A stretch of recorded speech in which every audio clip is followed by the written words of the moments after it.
7h44 sur RMC, votre invité Jean-Jacques Bourdin, Stéphanie Gibaud, ex-salarié chez UBS, auteur de La femme qui en savait trop aux éditions du Cherche Midi. Qui en savait vraiment trop. Vraiment trop, Stéphanie Gibaud. Bonjour, vraiment trop.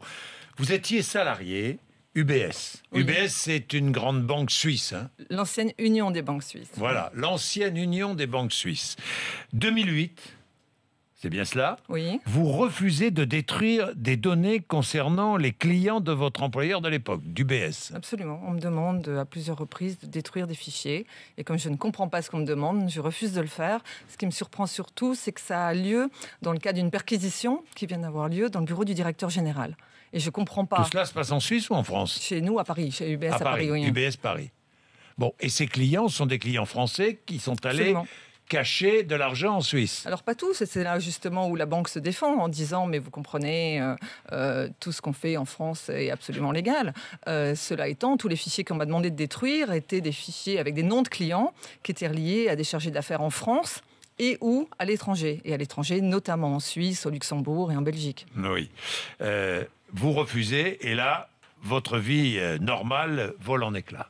Bascule. Bascule. À partir de là, tout a basculé. Je passe dans le côté obscur, ce que j'ai appelé aussi passer derrière le Vous rideau. êtes licencié, vous êtes enfin bon, Oui, etc. avant etc. ça, il y a une véritable descente aux enfers qui est harcèlement, placardisation, isolement. C'est-à-dire, on fait tout pour me museler, pour me faire taire. Quand je sors de la banque début 2012, je tiens à peine debout. Et moi, je pensais repartir sur une vie professionnelle normale.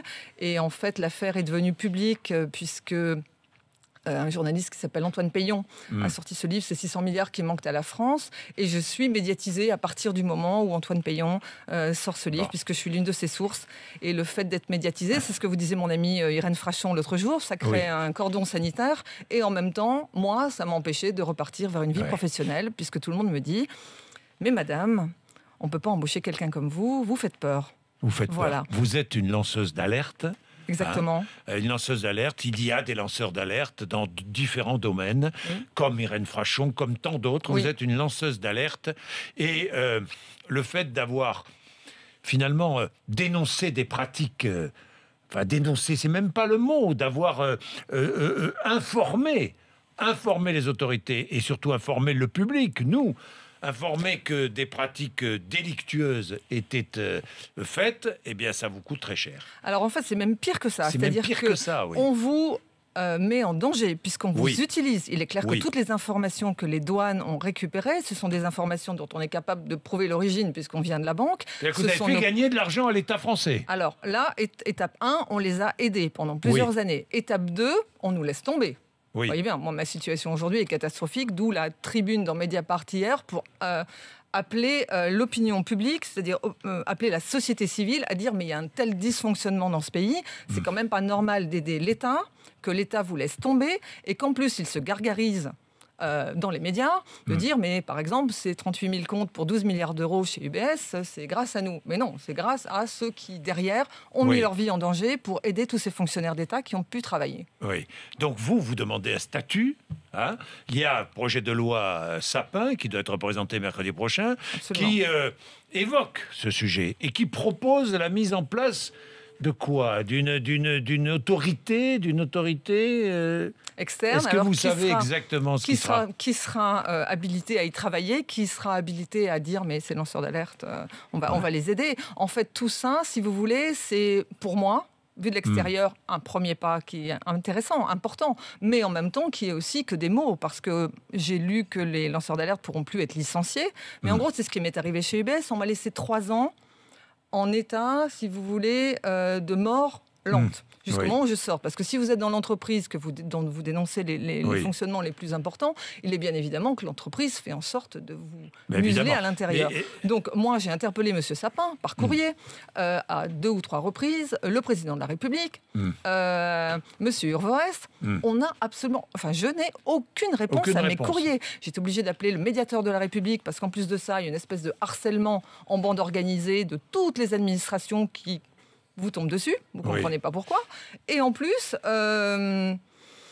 Donc, si vous voulez, on continue à vous discréditer. Bon, ça veut dire, Stéphanie Gibault, qu'aujourd'hui vous êtes sans boulot. Depuis 4 ans, plus de 4 ans. C'est-à-dire que vous faites partie des chiffres du chômage, là, hein, Stéphanie Je suis même sortie de ça, puisque je suis aux minima sociaux depuis 2014. Vous êtes aux minima sociaux, vous perdez votre appartement. Oui. L'État ne vous a pas aidé à aucun moment. Alors, il serait prévu la prise en charge des frais de justice dans le projet Sapin, mais pas d'indemniser les lanceurs d'alerte. Non, absolument pas.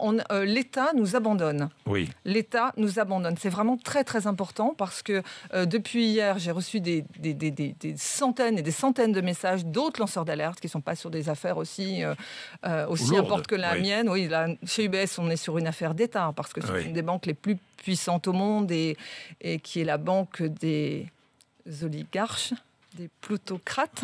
Oui. Donc, si vous voulez, il y a une connivence avec ceux qui nous dirigent qui est absolument dramatique. Oui.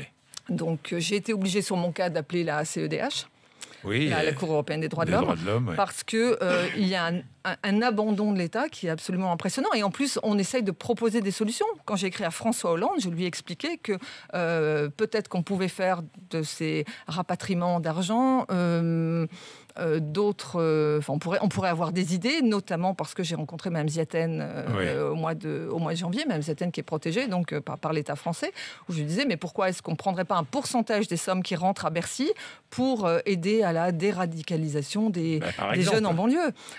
On peut trouver des idées. Ouais. Et il faut protéger les lanceurs d'alerte. Oui, mais c'est silence radio pour l'instant. Vous avez un site, où est-ce qu'on peut, si on veut vous soutenir, si on veut...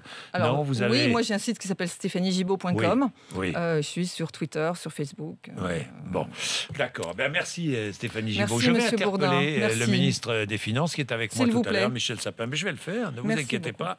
Vous étiez salarié chez UBS. Je rappelle le titre de votre livre, La femme qui en savait vraiment trop, aux éditions du Cherche Midi, 7h51.